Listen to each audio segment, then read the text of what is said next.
Out of all the teams you've been on, who is your all-time favorite teammate? Favorite in game or just overall? Let's do in-game and overall, Hmm. by I your mean, definition. in game, it has to be.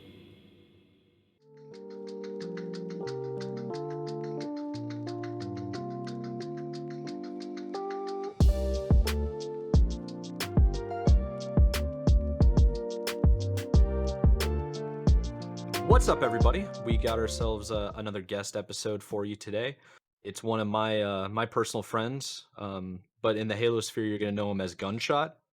He pretty famed for Halo 2 montages, Halo 3 montages, and also breaking out in the pro scene for Halo 3. Well, we got a chance to sit down with him, get his thoughts on got him into gaming, what his favorite games are, and got his take on HCS and how that really like compares to his experience with the MLG days. So we think it's an absolute banger. Hope you enjoy it. And without further ado, here you go.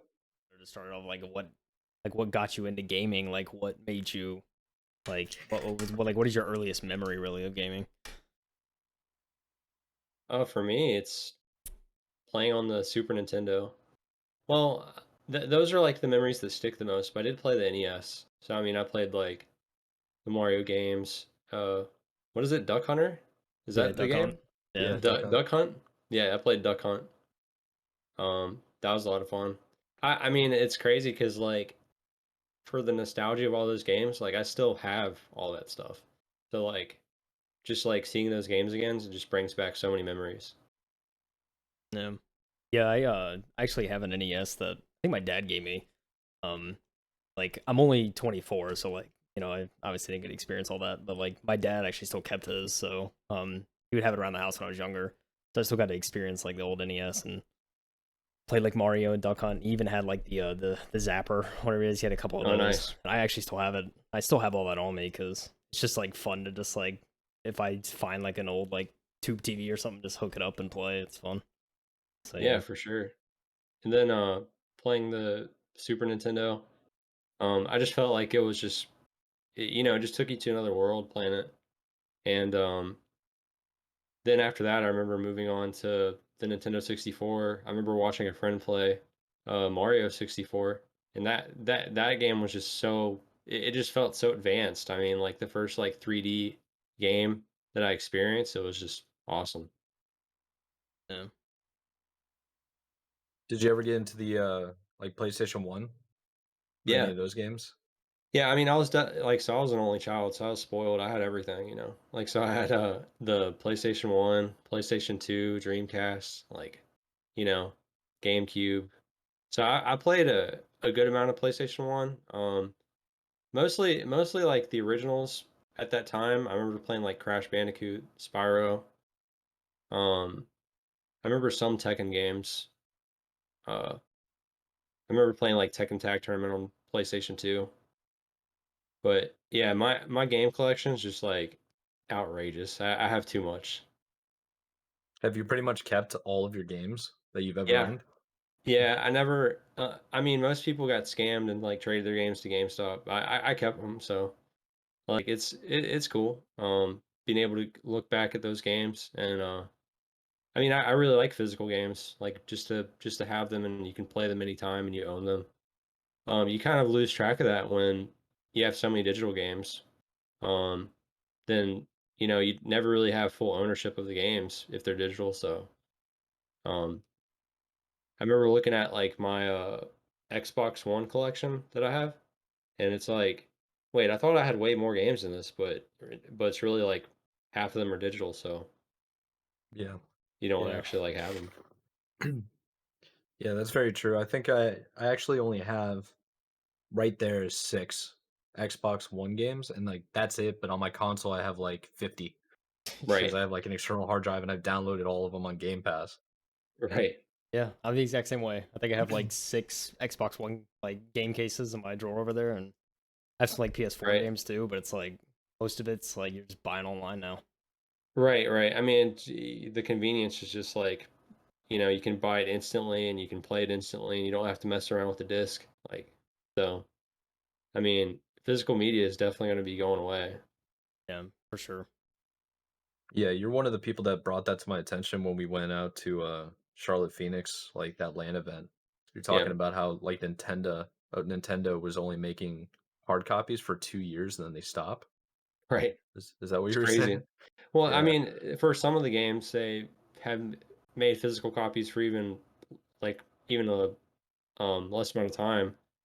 Um, but yeah, some of their first party games, some of them they only make physical games for like 2 years or 3 years. It's crazy. Yeah, it's absolutely nuts. And then But like for them, they're shutting down their Wii shop or their Wii U shop and their 3DS shop. So like you can't buy any more games on there on the Wii U or the 3DS. That's just wild. Dude. do you know how Nintendo is with emulators? I would imagine they're like A little really, bit. really against it, right? Yeah, I think they're against it, but like I think with emulation and like the laws behind it, if you like you're perfectly it's perfectly okay to emulate it if you have a physical copy of the game, you know? So Yeah. Yeah, and there's like isn't that how the guys with Project Cartographer got away with like editing and modding Halo 2 is like after a certain number of years it becomes like I don't know what the phrase is, maybe public Yeah, domain. that's what I'm thinking. Public domain. Yeah, where it's you it's it's something abandoned something. So it's like Mm. they abandoned the software so then you can like emulate it or something. They don't have the like the source code or anything. And I don't know exactly what they would get out of it if they had the source code, but um yeah, but I mean they still ask like when you download it like do you own a physical copy of the game? Yeah. And just in ask. case. Yeah, Yeah, it's like their safety net, I guess. Because yeah, I used to do right. that. I had because I had like downloaded Dolphin, like the GameCube emulator, a while ago.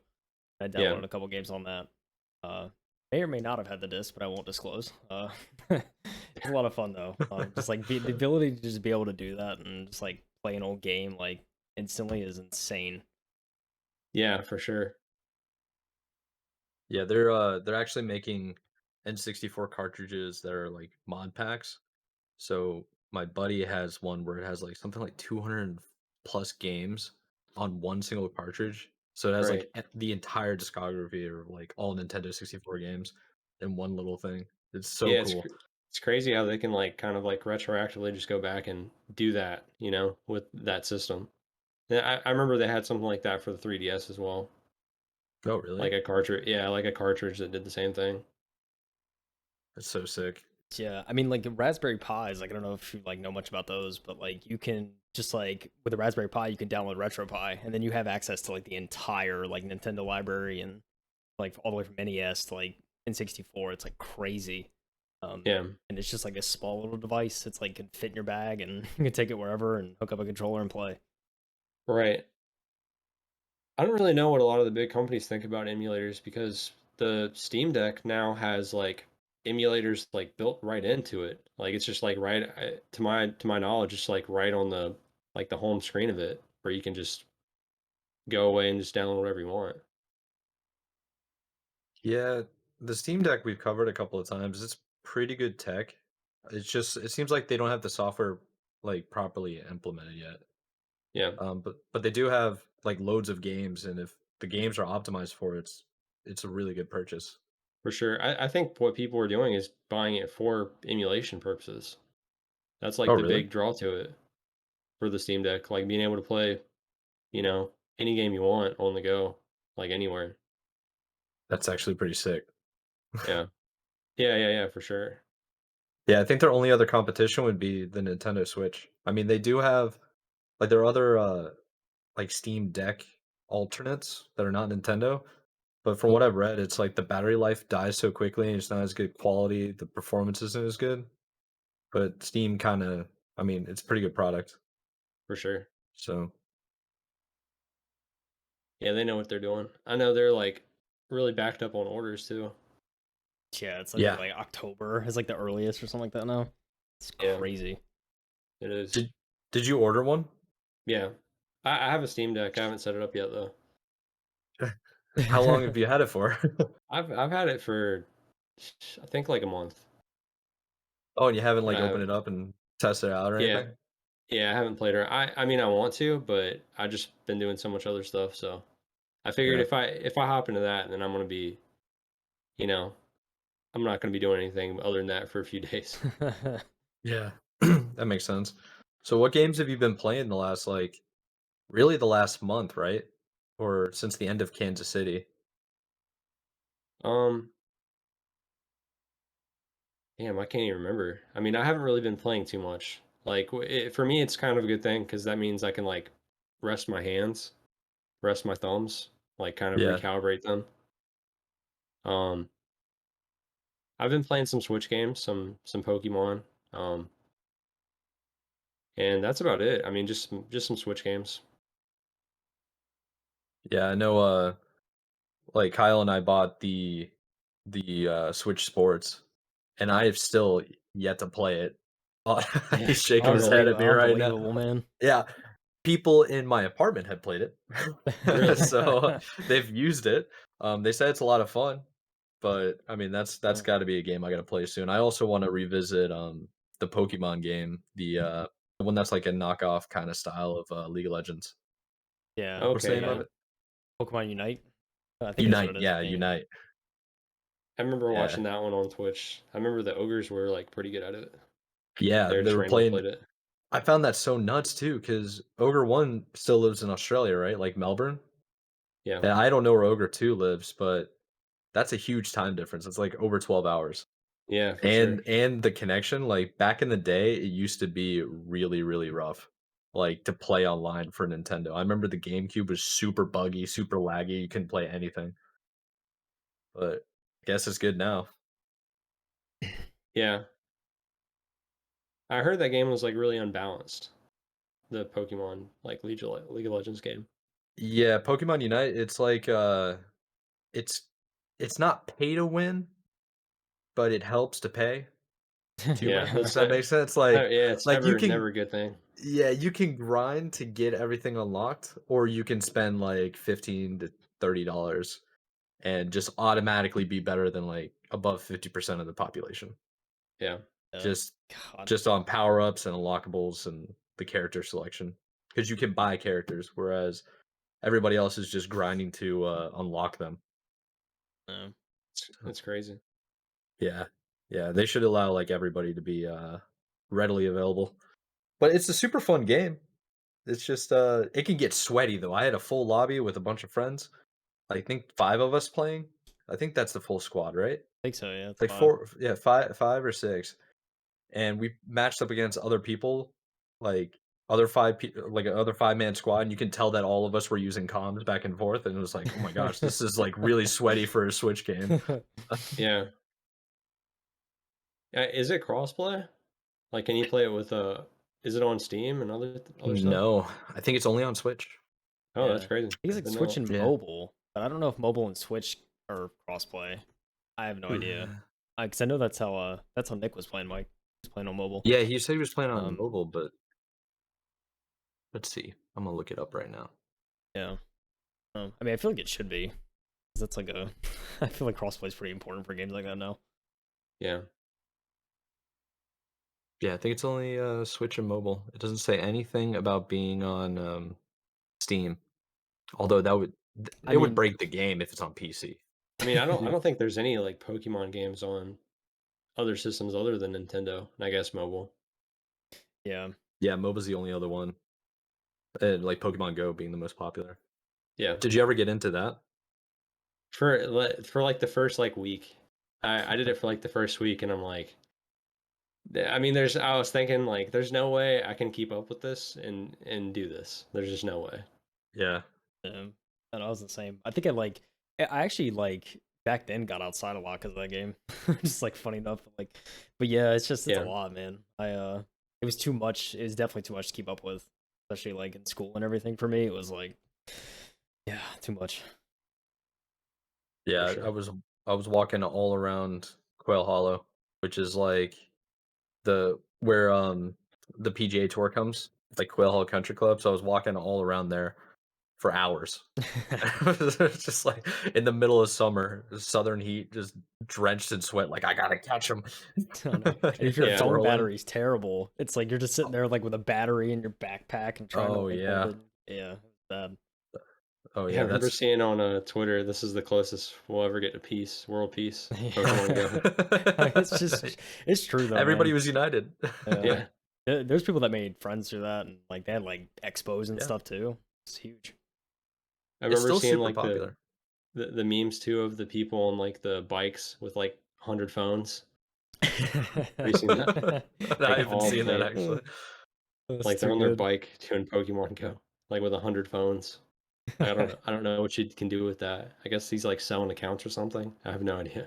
Yeah, Yeah, for real. actually, probably. I mean, yeah, I would assume, or you can like, because there were region locked Pokemon, right? So maybe there are people in Japan or like somewhere in Asia or Europe that wanted specific Pokemon that you can only get in North America. So Yeah, sign just in like on their stole it. account. Yeah. Yeah. For sure. It's crazy. That game needed trading though. I don't know if they actually implement it or not. Yeah. I couldn't tell you. I don't know. It sounds like so much fun right now though. Damn. And I Getting guess there's Pokemon. the new Mario game coming out, Strikers. I think it's Yeah. called. I think it's like Yeah, next I'm month. Yeah. beyond excited. Yeah. It's Yeah. gonna Yeah, be that one looks good. I'm gonna probably take it way too seriously and competitive. It looks like so much fun. See, I've Mike, you always say that, but wondered. you haven't even gotten on Switch Sports yet. So we'll see. We'll see, buddy. All right, fair enough. I've always wondered what it would be like for like to play like Splatoon or something competitively. Like put a really talented player Um, in Splatoon and see what I happens. feel like that'd be interesting to watch. Seeing something like Yeah, Splatoon, I'd watch that.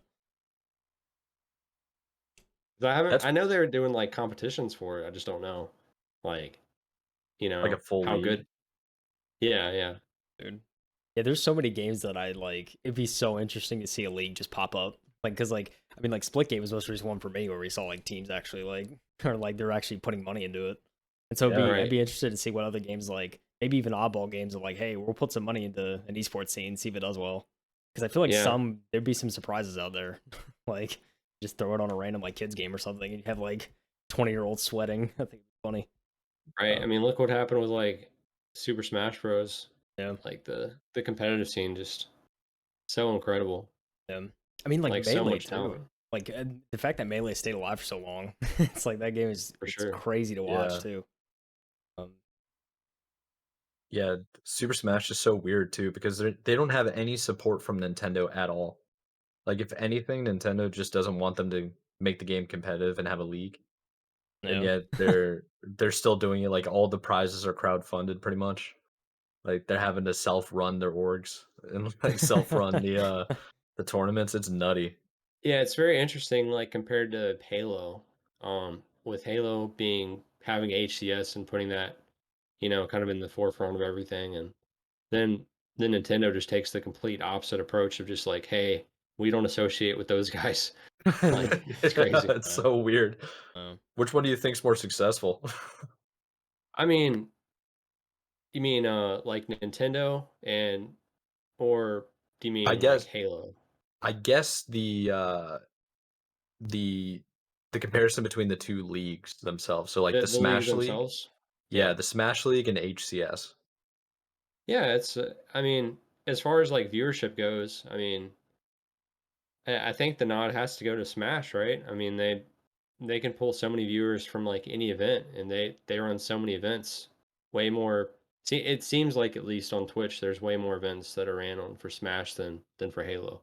I mean, yeah, Halo has like a 5 month gap between yeah, this past LAN to the next one.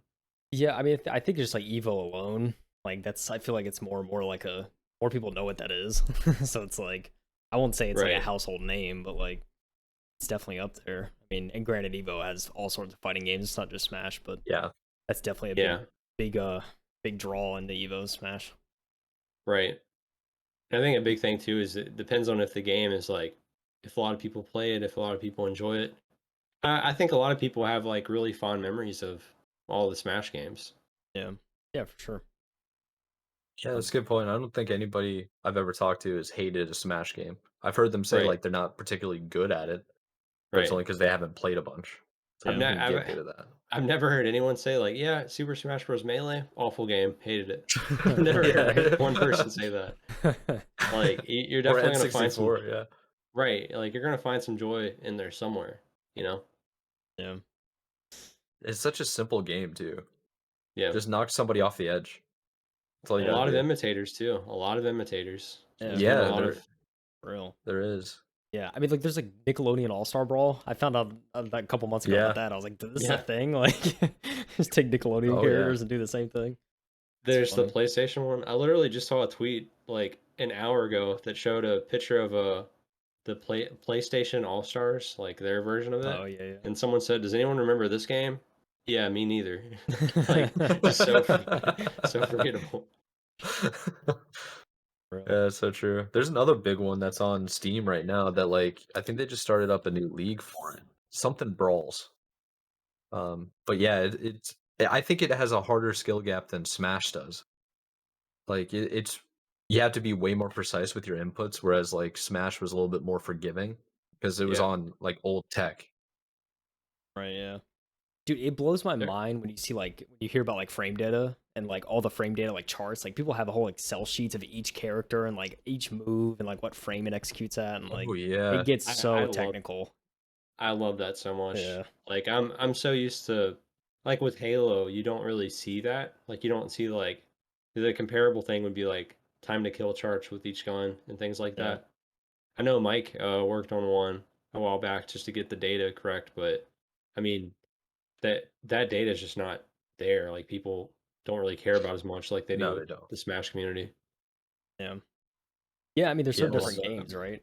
Like they're just yeah. I mean, one's an FPS, one's like a it's just a fighting game. Right. So Yeah. yeah. So so where do you stand with Halo now? Or I mean I have a lot of opinions on Halo. I mean, I think that the Halo universe and like the game itself, like, the world itself, I guess, is awesome. Like, as far as like the competitive scene goes, I think that's the biggest thing that Halo has going for right now is the competitive scene.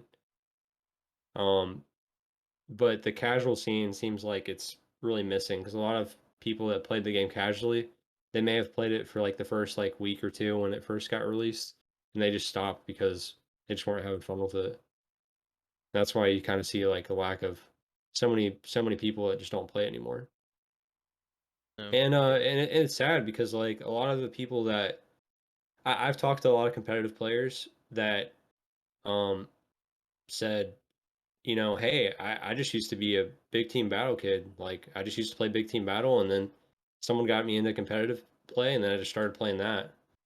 And it's wild. Like, you hear it a lot with a lot of the newer Halo players that come to the competitive scene. They've actually been playing Halo for a long time. They just haven't been playing the competitive settings. So to lose that base of players, I guess the casual players or the social players, whatever you want to call them, to lose such a huge base, it's going to negatively affect the competitive scene. Um, so it's disappointing. It's sad. I think that if the battle royale comes out, that could give the game just a lot of life, and that could give everyone something to do to have fun with the game. Yeah, for Yeah. sure. Um, Yeah, it's pretty well said. Yeah, I mean, it's like I feel like, especially with Infinite, like season 3 is where it's gonna like probably start seeing a lot.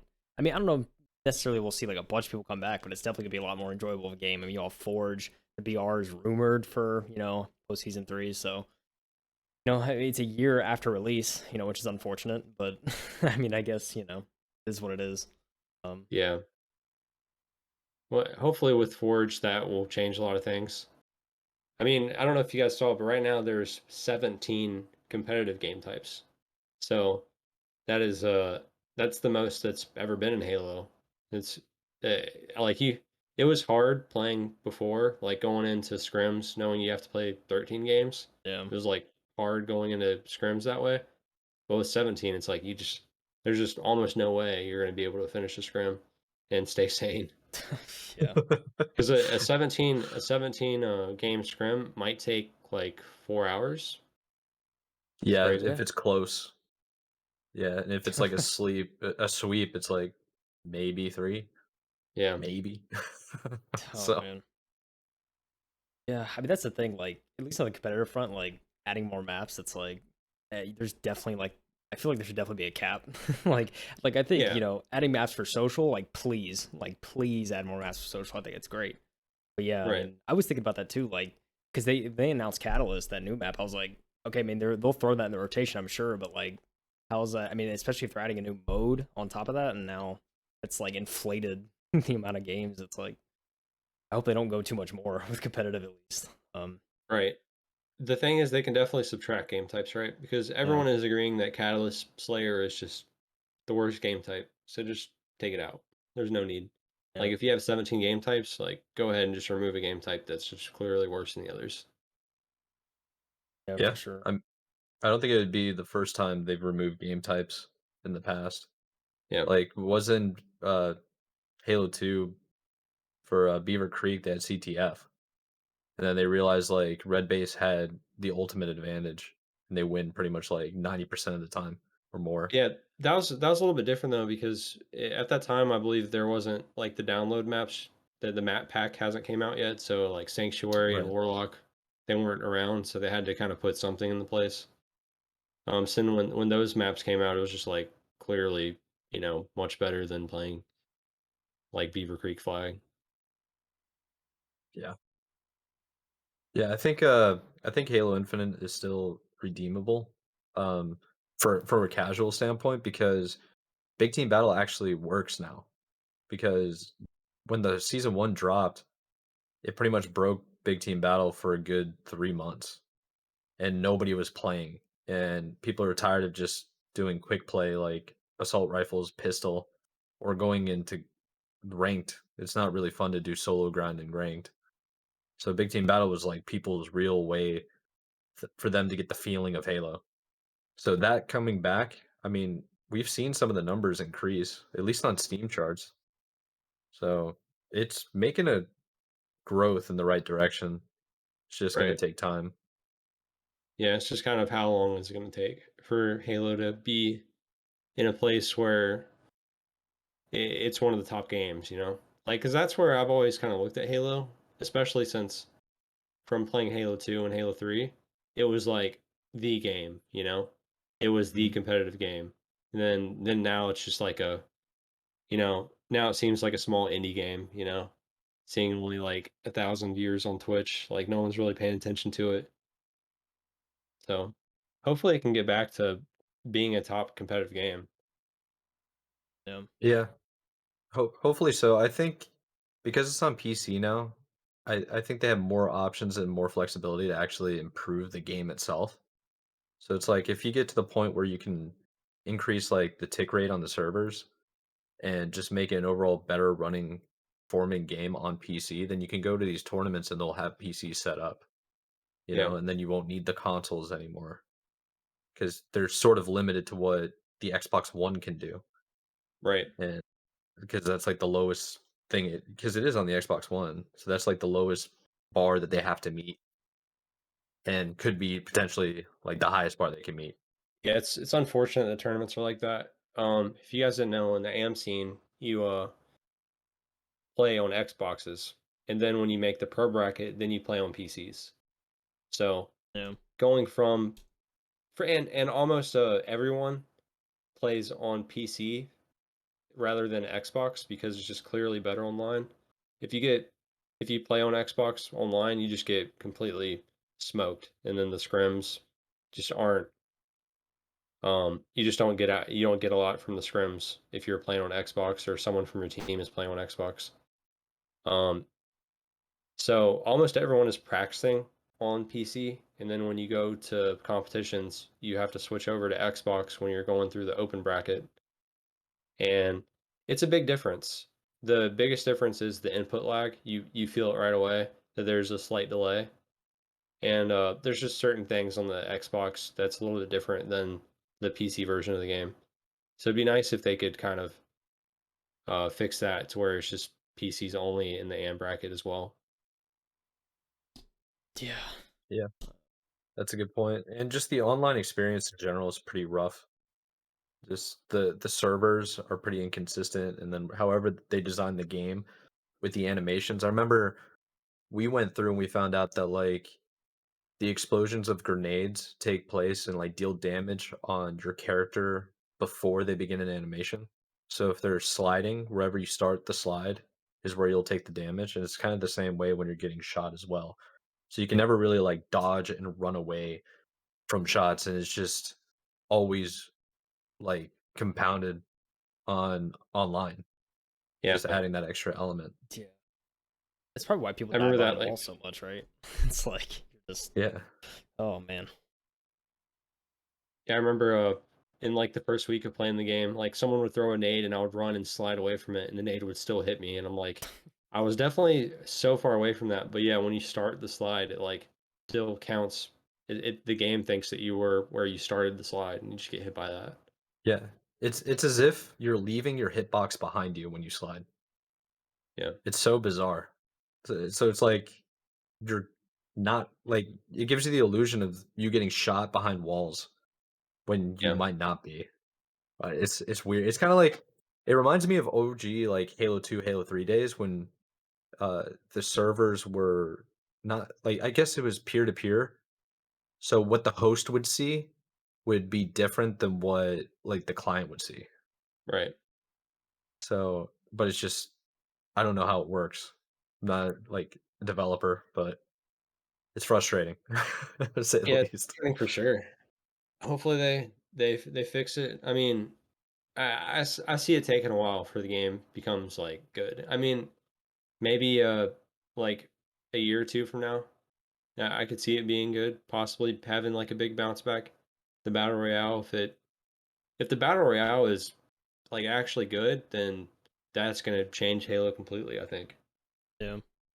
Well, the Yeah, I biggest agree with that. advantage there is it's certain Infinity doing it, not 343, Right. which like sounds bad, Yes. but like it's not 343. Like, so Right, there's right. definitely I some help mean, there. how long has 343 taken over? Or how long have they been in charge of Halo? Since Since Halo, Bungie left, so so they did yeah, Halo they 4, took right? over. Yeah, It they was made Halo 4 and that was 2010? 2012. No. So yeah, 2012. They've had Halo for about 10 years. I mean, they haven't really had like in my opinion at least they haven't really had like a successful Halo like compared to Halo 2 or Halo 3, you know? Oh Yeah, no. Nothing's been on that Or even scale. I yeah, don't think anything has been like Reach either. And Reach was like Bungie just trying to get out of their contract. yeah. Yeah. So, Um, yeah, I mean, there are some redeemable qualities in the most recent Halos, like Halo Infinite's campaign's pretty good. The open explorations, like a lot of fun. If you like going through 100% completion, you're gonna have fun. Um, Halo 4's campaign was really good, and Halo 5's gameplay eventually was good. It just took a couple years. Right. So maybe I feel that's like where it's gonna go. I feel like all of the games though just have like that one or two things that just completely just like ruins it yeah, from like just a feel of the game. Like for Halo 5, for a lot of players it was the like the heavy aim, like how you're how aiming just felt weird every time because it was literally dependent on the server. Um then for like a lot of newer players or from a lot of people that are coming from the old Halos, like introducing sliding and uh thrusting and everything just kind of seemed like it was trying not to be a Halo game. Yeah. So, I mean, I thought Halo 5 was one of the best like competitive Halos though, but I mean, it just had those features that kind of shot it in the like they kind of shot themselves in the foot. Um, yeah. And obviously with Halo Infinite, you have the desync and all the other issues that it has. So it's disappointing as a Halo fan, but I mean, if you ever are that disappointed, you can just go back and play the old ones. So, I mean, at least you can do that. yeah. That's a good point. Yeah. I mean, so like Halo 5, I mean, was it safe to say there was a decent skill gap? Probably like one of the biggest ones we've seen in Halo. And I think with Infinite, do you think do you think there needs to be more of a skill gap? Do you think these skill gaps at a good point? Like, what's your like opinion on that? Yeah, it's a great question. So the team that I was competing with for the past few months, we teamed for about 5 months, and we were a very inconsistent team. Like we would have like really good moments where we're beating really good teams, and then the next day we'd be losing to those same teams, and then we'd beat them again, and then lose them again. So very inconsistent.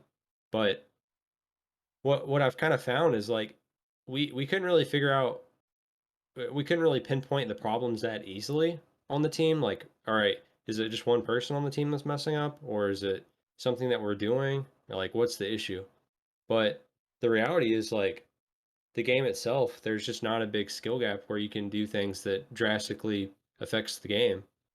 Like in the past, I mean, you think about like really big plays, just as an example, like you're playing Halo 3 and you just got a double kill with the BR, you switch to the sniper, you snipe someone in the head for a triple. Like that was like a average good play, right? Like that's not even a play you normally see in a montage, someone getting a triple kill with the snipe. But to see someone get a kill with like the snipe in Infinite, it's like super rare to see something like that. So seeing someone just get like a nice double kill with the BR in Infinite is like impressive. It's like a good play. But compared to other Halos in the past where you could just do so much more individually to separate yourself from your opponents, it's pretty underwhelming when it comes to the skill gap. And kind of hard to evaluate a lot of players to see how good they are too, because uh, there with some players it seems like there's not a big difference in skill gap. Yeah. And like getting rid of skill jumps and everything, that was like, and I'm not even a competitive player, but like just seeing that, it's like, why? I mean, I feel like that's, that adds to players' ability to, stand out. And it's like, Yeah, thinking, it's dumb. it's a great point of what you just said with the jumps, skill jumps. So in my opinion, the most important thing for the skill gap is the map itself. It's how players can utilize the map in order to um, outwit and outmaneuver their opponents. So when you're playing a map like let's say Recharge, or really, I mean, you could throw in any of the maps in Halo Infinite. On all the maps, there's no like dominant power positions. You're kind of like rotating around, and that's kind of like the power positions. And there's not like a like on Midship, for example, or Heretic or Truth from Halo 5. Those type of maps, like being on the pink side is typically good, like a power position. So there's not that doesn't really exist in Halo Infinite. So you're not really fighting for map control. So it's like, well, what are you really fighting for? And then it when you have to ask that question, what are you fighting for? And then it's just the same similar weapons that are scattered around the map, like that have similar power levels. Then you can't really fight for those. So I guess you're fighting for the overshield or the power ups or for rockets whenever they come up. So it's a weird spot where like you're not at some points in the games, like you're not really fighting for necessarily anything. You're just trying to get kills and then cycle your opponents. So it plays a lot differently than the older Halos where you're actually fighting for a position on the map. And I think that's Yeah. the main thing it's missing for the skill gap is good map design. Yeah, I always viewed it as like Halo Infinite skill gap is how fast you can move around the map by using like slides and jumps and getting angles to help your teammates. And so like by doing that, it makes the teamwork aspect of the game your biggest skill gap. And it's not really individual skill, but I feel like that's how it's kind of been with 343 games between Halo 4 and 5. They try to make it more about the team aspect. Um Halo 5 being an exception though, really towards the end when people like really started mastering like jumps and different tricks and angles and stuff like that. But Right. really it comes down to the movements of the map more so than the positions that you're talking about. Yeah, I agree. So how do you feel about HCS just in general off of this season? Because I know, did you ever go to the events in Halo 5? I didn't. Unfortunately, I didn't. playing Halo 5 events. Looking back on it, I wish I did. I wish I Yeah. played it from the start, but I was doing my own thing, so I wasn't even playing Halo at the time. Um, so I mean, for HCS in general, I mean, I like that. I mean, I thought it was awesome that like from the start you have HCS and Halo like kind of hand in hand. Back in the day, MLG wasn't really a part of like Bungie. They didn't really like work with them. I don't know what the if there was any like animosity between the two back in the day. It kind of seemed like there was because there was never Bungie wasn't really like associated with MLG. So for HCS to be like hand in hand with Halo, I thought that would be like a huge advantage.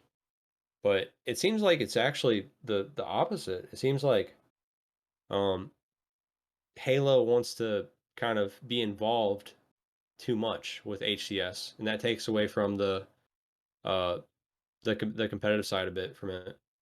Like for example, the 17 maps and a lot of the other stuff. A lot of that stuff just wouldn't fly. Like back in the old MLG days, like people would complain and then it would be fixed. It would be changed. Um, like for example, Halo 3, there was that one Forge map. I think it was called Lockdown, if I remember correctly. Um, The remake of Lockout? no, that was Blackout, I Blackout, believe, okay. that what you're thinking of. But this Lockdown map was like it was like a similar like midship design, pink side, car side, but the bases were like super closed off, and they only put it on one map. They did oddball for it, and it was really bad. I think it lasted like one event, and everyone complained, and they just took it out. Um, so I feel like that's right. Like that's kind of like that's an aspect that you kind of lose with them being so close together is they don't always make the necessary changes um in order to do the right thing for the competitive scene. But I mean, for HCS, other than that, like I mean, the tournaments have been pretty awesome. The online tournaments have been awful though. The online tournaments, they're running these like opens every week, and it gives you points, and it is brutal as like an amateur player playing in those opens because if you don't play in them, it feels like you get completely left behind because you're missing out on a lot of the points that affect the actual LAN events. And then you're playing for nothing, and it wastes your entire day. Uh, like the basically first place in the open, I believe gets 2,000, or they get like 1,500, and then second place gets like I believe $500, and then no one else gets anything. So typically, one of the pro teams like E United would sign up for it, so they're pretty much like locked to, you know, get to the finals, and then the amateur players are basically playing for nothing, just wasting their entire day. Because you get like, if you're a good amateur team, you get to winners round five or winners four or winners five, and you lose. And then you have to wait like 3 or 4 hours to play someone in the losers bracket. So you're playing this double elimination tournament with like 200 plus teams for no point, for nothing, for just imaginary points. So I don't like that aspect of HCS. I think that whole thing can just kind of go away. Just get rid of that. Just do tournaments for like actual tournaments for actual money, like paying out um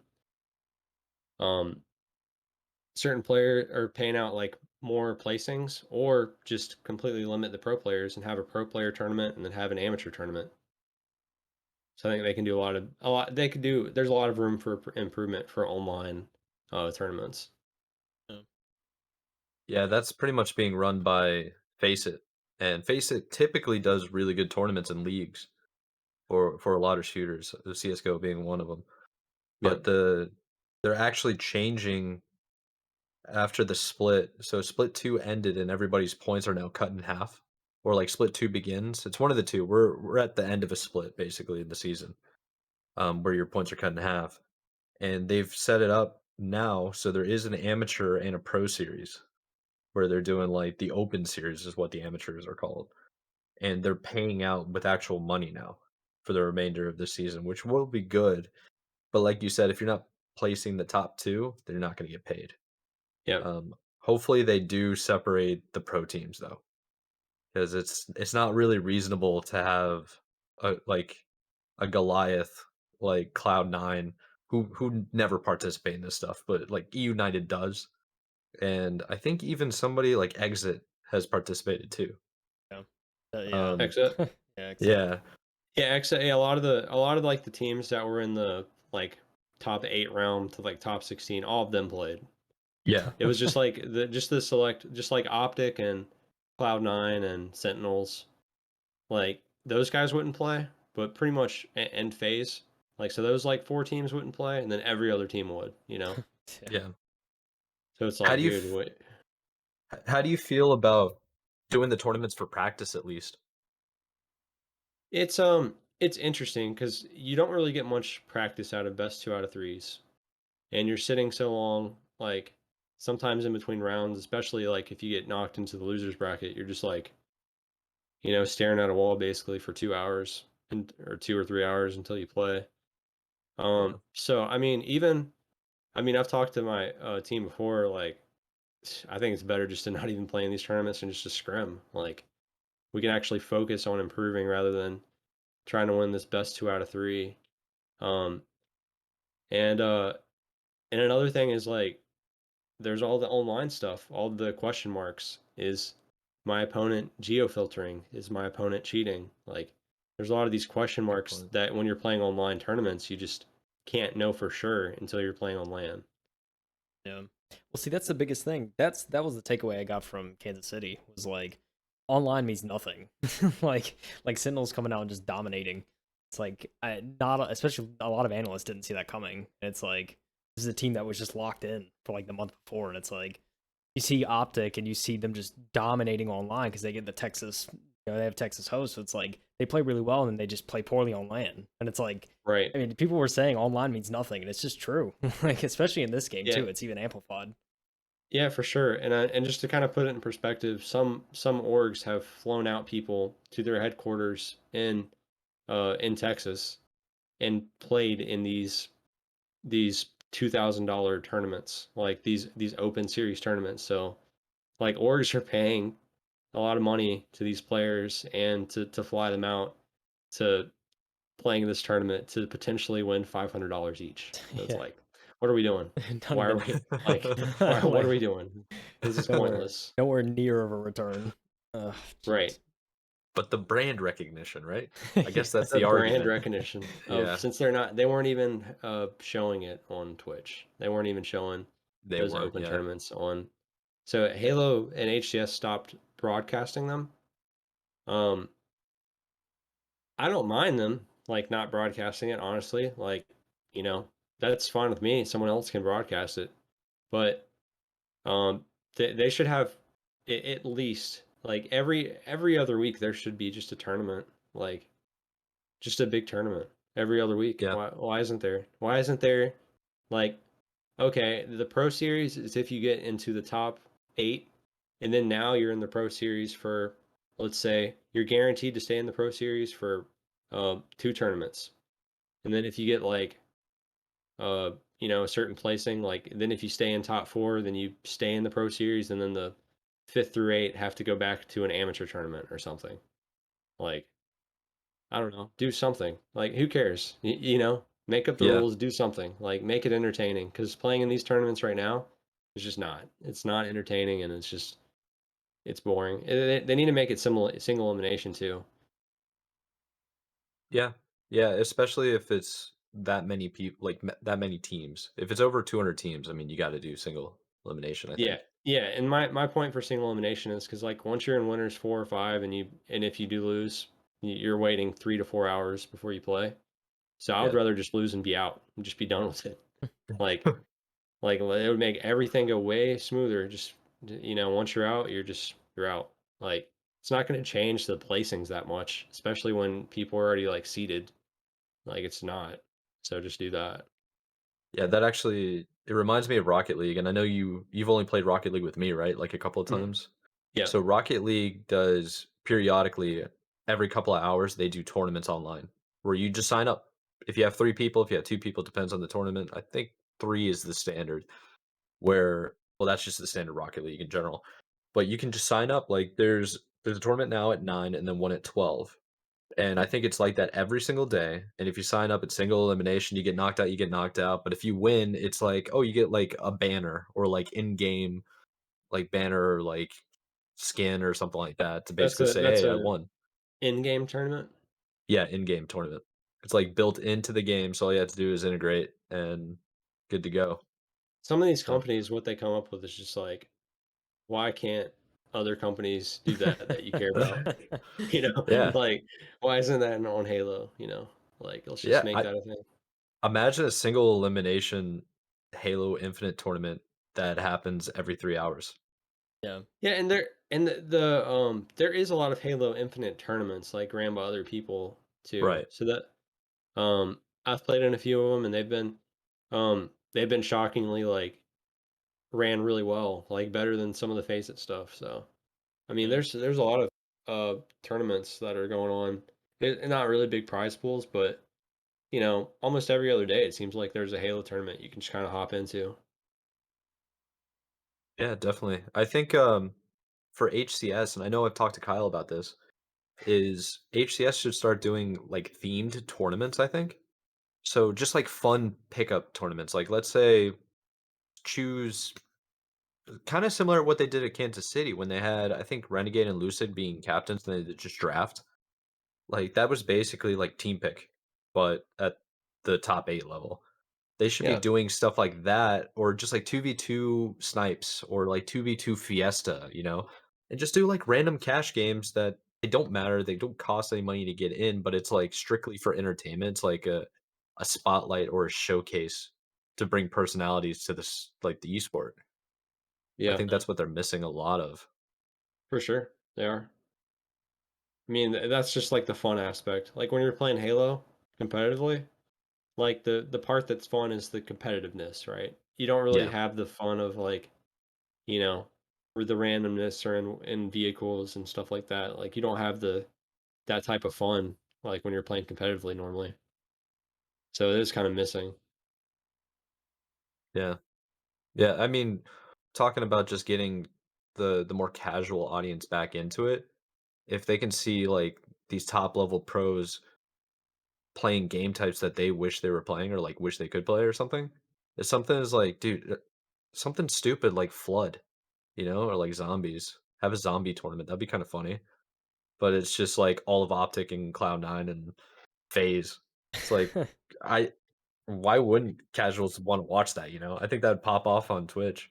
Yeah, Yeah. it's Halo's a little bit different because like when you're watching other competitive games like in tournaments like Counter Strike or Valorant, it, anyone that goes into a Valorant tournament or Counter Strike tournament knows what you're going to be getting like when you're watching that tournament, right? Like Mhm. you're going to be getting round based, sweaty, uh, very competitive games. Like when a casual Halo player watches a Halo tournament that's competitively, it's a completely different experience, you know? It's not them that with they may be used to, you know, hopping in like a warthog and going with their friends, like they tell their friend to like get in the back of the warthog and just to shoot people. And then like you see the competitive side of it and it's just like people screaming over and over and just like shooting BRs. So if they can find a way to really um intertwine that, the competitive side and the like social side, I think that that would be um that would be really good. Yeah, And, definitely. and I mean, I think the way they do that is just like, well, for one, the starting weapon in the game needs to be the same for every game type, in my opinion. Like, I agree with so whether that. whether that's the BR, like literally on every game type, or whether that's like a new gun that's like the old Halo 5 pistol or whatever, right? Like, just make it the same. It's just like it's just so odd. Like, if you go in from like the back in the day, Halo 2, I remember playing MLG the first time and there being no radar and I start with the BR. I remember playing that for the first time. I'm like, really? This is the competitive settings? Because like I've never played this in matchmaking. Like, you know. Um so I think that's kind of missing for the casual game types to competitive, just to be able to make that switch make a little bit more sense. Yeah.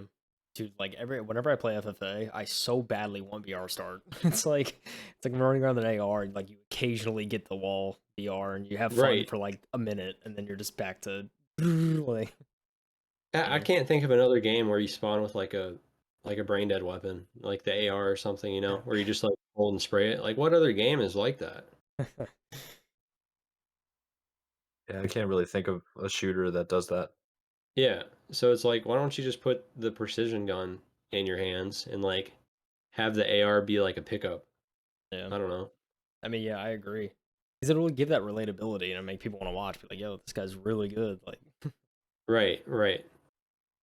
That's a good point because the BR and quick play is really hard to come by. yeah, And sometimes it won't even spawn. It'll just be the commando, which is like a single shot fire, sort of automatic fire, That's another like issue with like the DMR. game. And it's like, did they do this intentionally? Where like sometimes I go to where like the weapon spawns and sometimes it's like a different weapon. Like that would if I was like a new player to Halo and that happened to Yeah. me where I'm like, dude, I could have swore there was a different weapon here last time I was here.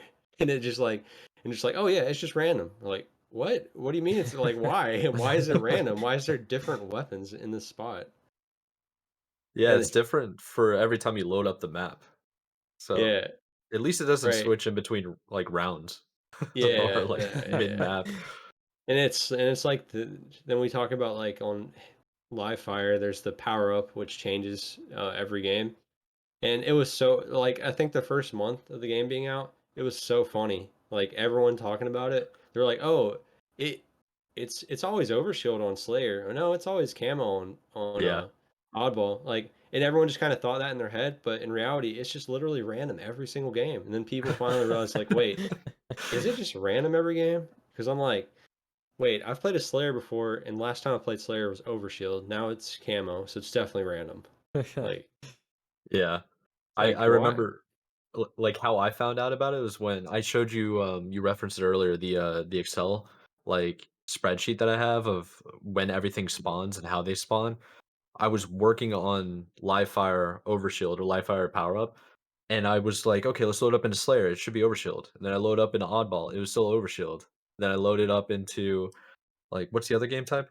Is it only Strongholds? Stronghold? Strongholds is the other one. I almost said King of the Hill, and it was like camo. So then I wrote it down. And I was like, that's what it is. And then I went and played matchmaking. And was like, why is camo on Slayer? It's like, yeah, it's completely random. It's not consistent. Yeah. yeah. You think they would catch that, right? I think like the biggest thing I've noticed, like I don't want to like bash 343 or whatever, but it's like the biggest thing I've noticed is that there's just no playtest. I'm convinced. Like there's no they don't have people sitting down and playing the game. I just like I'll There's say there it. there can't be, right? Like there's just no way. And a lot of the issues that they have with it being like a live service game, for them not to be able to fix certain things is just like unacceptable. For One real. the one thing that literally almost pushed me to the brink of just not playing the game anymore was the team switching. Yeah. So if you weren't aware of that, like if you played custom games, sometimes the teams will just switch right when you start the game to where you have to end the game and then redo it. So you have to wait to load in, then wait to end it, and then wait to load back, and then switch teams. Then hopefully that works, and then hopefully you get back into the game. So I mean, typically you know, it's like 2 minutes that it kills every time. So when that happens a few times a scrim, it just feels, you know, rough. Feels like you're I, wasting your time because Yeah. the game is wasting your time. I think it's worse than getting milked because it's like everybody wants to play and everybody's in agreement, but the game's like, nah. Right. It's yeah, and the sad thing is like it didn't get fixed for 6 months. Yeah. Apparently it's fixed now, but it didn't get fixed for 6 months, and then like when it happened to you in the game, you just accepted it. You're like you weren't even mad anymore. You're just like, oh, it happened again. Let's run it back.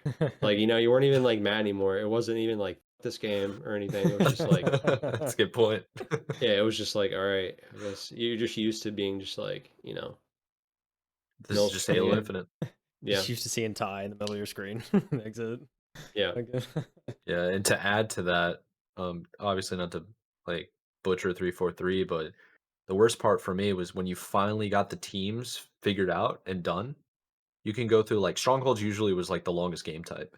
So you could get to the end of a stronghold match and it's like even or tied and somebody just lags out and the game crashes, and Yeah, then you'd have to go do it all over again.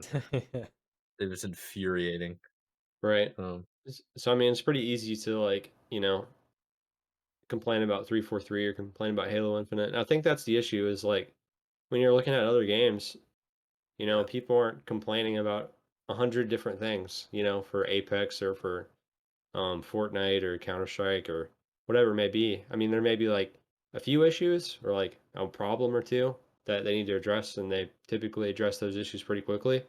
But you have this like never-ending list of issues for Halo Infinite, and it's just rough. And then everyone thought that the Halo season 2 would fix some of the issues, but then it just added more. It just added more issues instead of Yeah, fixing them. So it's it's yeah, rough. It's disappointing, yeah. but I what can you mean, do? yeah, there's like, and just taking stuff out that's like nobody asked, like for you to take this out or add this. It's like there's just no communication, and that's like, even though they talk about transparency, it's just not like, I don't know, we're not seeing it. So, um, Yeah, and I think what people don't understand too is like when someone asks, like, well, like you see it on Twitter and like, well, why are you playing the game still? What, like, why deal with all that? And the funny thing is, the people that you ask that question to, they're the ones that are still playing it, and they're the ones that want the game to succeed. Everyone else, I mean, you can see they've already left, right? yeah, So the people that are left want to play Halo. They love Halo. They love arena shooters. They love the the time to kill aspect, the ability to like outmaneuver your opponent. Like that's what they love about Halo. They just want it to be better. They just want the game to improve. yeah, yeah, yeah. That's where I'm at too. It's like I downloaded the update on my console, um, last Friday to play with like Crazy Miller's community night, and I had a blast. We were doing like Fiesta Big Team Battle custom games, and it was a lot of fun. And I think because of that, I didn't notice that there was gun jamming. So, because wasn't using like a battle rifle style weapon, I was just using like sniper rifles, one shot kill weapons, and like shotguns. It jammed a couple of times with shotguns, but for those that don't know, the newest update basically your gun jams where your input on your trigger does not register with the game. So you'll like fire normally, and then just every now and then it won't work. Nothing happens. So pretty big problem with the first person shooter when your gun doesn't shoot. For And sure. they've been working on a patch for the last 3 weeks going on. yeah. So we got to be like Targeted 15. Yeah, targeted targeted for tomorrow. tomorrow at the time of recording this. Wednesday. Yeah, So, we're recording on Tuesday. yeah. So Wednesday. My bet is still on the 27th, which is Friday. So So the big question is this update going to mess something else up? yeah, I I mean think that's that is an option, like that is a possibility now, and that's it's unfortunate, man. Um, It is. I hope they can gain back credibility, but it's like you have like, but when you really like think about the history of 343, like 343i and the history of their every release, it's like, especially from like Halo 5 MCC, is like unplayable, and then like this game, it was maybe not as bad, but like it started to show like very quickly that there was still a lot missing. So it's like, and then like 6 months in, we're doing stuff nobody asked for, and we're breaking things that no one thought was possible to break, and it's like, yeah, so it's gonna Yeah, be so the nice. so it's like who's making these decisions, to remove these jumps and to do these other things, It's like someone's making bad decisions in the company. Yeah, So I don't know who that is. I don't know like at what point within management who makes that decision, but like that just needs to change. Like it's been bad for so long.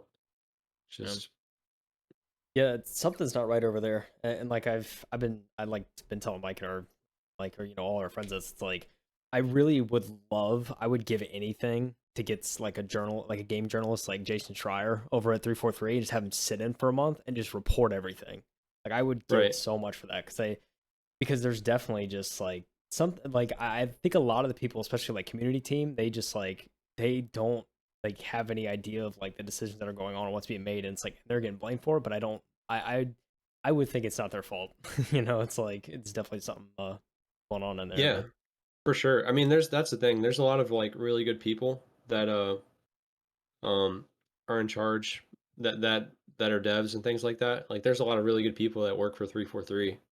So it's got to be somewhere in management that's making the decisions where it just doesn't give the devs any options. yeah. Yeah. It seems to me like it could even be just like a time crunch thing too.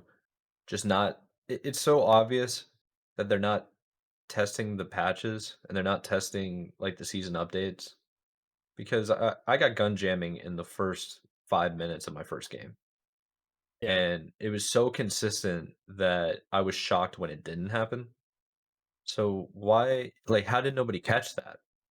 You Yeah. know? Like how do you not have an Xbox like in your break room and load it up real quick and give Yeah. it a shot, you know? Yeah. It doesn't make sense. So Yeah. maybe they just didn't have time Yeah. because of the deadlines, you know? Yeah, I mean, either they didn't have time or they noticed it and they reported it and management just disregarded it and said push it and here we are, you know. It's like it could be Yeah. a lot of things. So yeah, I'm hoping for some change. I know it seems like every month now we're seeing someone leaving 343. It's like, and who knows for what reasons, but I don't know. I feel like we're starting to piece the puzzle of what could be going on. Yeah, they're large community members too, like pretty high up on the community like front facing, like public facing level too. Like community leads leaving, studio leads leaving. People that are active in uh like when they do the showcasing of Halo Infinite, like what we've been working on kind of stuff. Like those people are leaving. That's not good. Right. Yeah. Um Something's gotta be up. I mean, Yeah. hopefully I'm still kind of bullish on it though. How do you feel about it, Matt? Do you think it's gonna turn around in the next year? I only see it turning around with the battle royale coming out and just being, if it pops off, then the game will pop off. If it doesn't, then the game will be where it is now. I mean, I don't see it really getting much. I mean, it can't, right? It can't get much worse than it is right now, right? Like, there's no way. Like, the viewership is like around, like, I mean, I can pull up the viewership right now. It's probably like, I don't know, less than 1,000 or 2,000 people watching. I mean, That's not it's good. crazy. Yeah. So Yeah, right now, at a little bit past eight, so 3.3K viewers, and most of that is just the top pros like Lucid and Frosty. So, um, I mean, that's not a lot for having like two of the biggest pros on it right now. Like the game should have a lot more, um, with how how much that they've invested into the game. There should be a lot more. yeah. Yeah. I've noticed a lot more people, pretty well known names in the Halo community. Just they're not streaming anymore. I don't know if they're playing, but they're not streaming it. And like the big ones being essentially like Maniac, Formal, and Snipe Down is just switched over to Apex now. He's like not even Ironically. playing the game So anymore. it's sad to lose Snipe Down. It's Yeah, really sad. Yeah.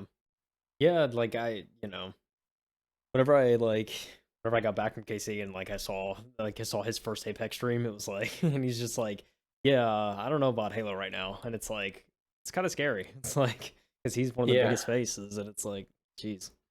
I Um remember seeing that too. It was the update just came out, and his yeah. title of his stream was "It's a good day to play Apex." Like, that's oh not no. that's not good. When like the update just came out, and he already knows, like, not even to bother with it. So, So Jeez. Yeah, Snipe. I was telling Kyle this as well. Like Snipe Down, whether or not people realize it, is if he's playing Halo, he is the biggest Halo content creator. yeah, His growth, his statistics, like all the metrics, it some people say it's formal, it's not. It's like Snipe Down is going to the moon after he signed with FaZe. And with the transition off TSM to FaZe giving him brand recognition, and then Halo popping off too, and him going back to Apex, it's like to lose him would be a lot bigger than what people think. It's like I think Formal going back to COD is a predictable measure, but Snipe Down, who's basically popped off from Halo 3, on your team ambush, and then going to like straight ripping and stuff like that. Like those are pretty big names in the Halo scene. So losing somebody like that is pretty monumental for the history of like Halo esports. for sure. Hopefully the game is in a better spot and he comes back. I don't think he's officially left. With all these team changes that are happening, I think it's kind of going to come out that he's left, though. You know, Hmm. but I mean, he has played Halo a few times over the past week, so like I remember him streaming, and it just says like keeping up with my craft, and I mean, I don't know if you've seen certain people have been searching matchmaking and not getting games for like an hour, Yeah. like when you have high MMR. So Yeah. it's Um, Yeah. From what I've noticed is everybody that's like at a pretty serious competitive level, they're not playing matchmaking anymore. It's kind of like with Halo 3 when you got to a certain level in Halo 3's MCC, like MLG playlist. I think it's like above 35 or something. It's like impossible to get games. So yeah, people just make a new account, right. you know? It was different in like Halo 3 and the OG. Like on the Xbox 360, you could just play, you could just search over and over and just get games. And it was, I guess it's because more people played, I guess. But Yeah. I mean, I kind of miss that. I miss playing that, being able to search and get games right away, quick games, fun games, then going to the next one. That's a good point. Times was simpler when you only had like 4 main FPS titles on console. Yep, for Yeah. yeah. sure. So how do you feel about the roster mania that always happens after every tournament? It's I think the way it's happening right now is kind of more accustomed to how it used to be back in the day. Because before, I mean, for the beginning of Halo Infinite, teams have been pretty most teams have been stayed together, and now we're going to see a big change. Um, that's going to affect everyone, I think I think that every team is going to change except for Sentinels. I think every team is going to change.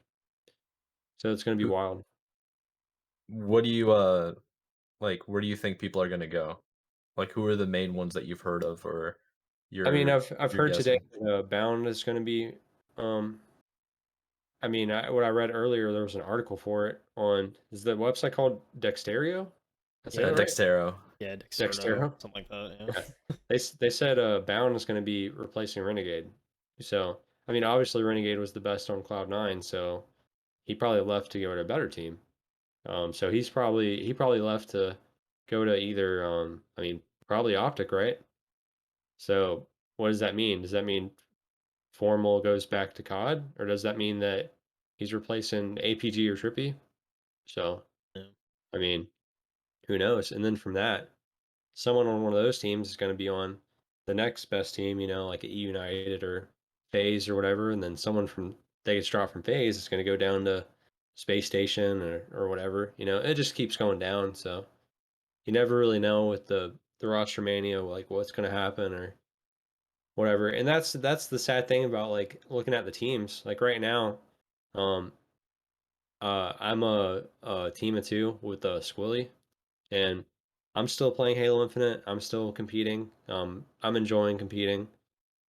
Um, and right now, it's really hard for us to figure out like who's free agents. Like the people that I would be interested in teaming with. That I don't know if they have a team or not. So I'm messaging people like, hey, I don't know if you're on a team or not, but do you want to run games? Like, because this information is just not out there. It's not organized by anyone to where you just know who's on what team. So it's kind of it's kind of hard um to run games with people and to form a team as an amateur player. So Yeah, it makes me wonder where out of all the roster mania where Ola's at. That's probably the biggest question mark since, Anaheim. It's like that's so a I great think question. and I'm hoping, Is within the next like couple of weeks we'll hear something. I'd be interested, so I guess I we'll see. think the most likely thing is he comes back to Optic. I think that's the most likely. You think I mean, so? how does I think so. I mean, how do you? I mean, I think he has this big, um, I told you so moment, right? Like the formal on the team placed worse than when he was on the team. So he's, I told you so. It's a good And point. then yeah. Yeah, So he can get back on the team if he wants, and like why wouldn't he, right? Like they potentially are the best team that's not Sentinels or Cloud9. So he would either be wanting to go to Cloud9 or to stay on Optic. I don't see him wanting to go to another team. Yeah. Um, especially with the success that he's had with Lucid and Trippy. So I see, if anything, I see like maybe it's Pistola, Trippy, Lucid, and Renegade. Maybe that's the change they make. that But I would mean, be a nutty squad. that's kind of an out there like, wait, really? That means that APG is not on the team anymore, and that means that um, Formal is not on the team anymore. I think that would be if Formal leaves to go to COD again.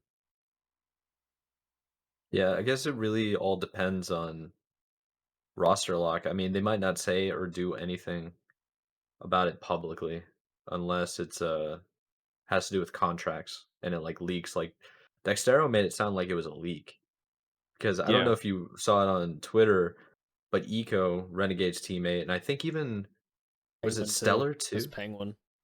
He was Penguin like, said yeah, it too. yeah, he was like, "What did I just wake up to?" That's what he tweeted as a reply to Yeah, and then yeah. Eco But is they're like, "Wait, really?" that. yeah, Yeah, but they're kind of like trolls, right? Like Yeah, yeah, that's a good they point. could yeah. be just saying that just to kind of troll.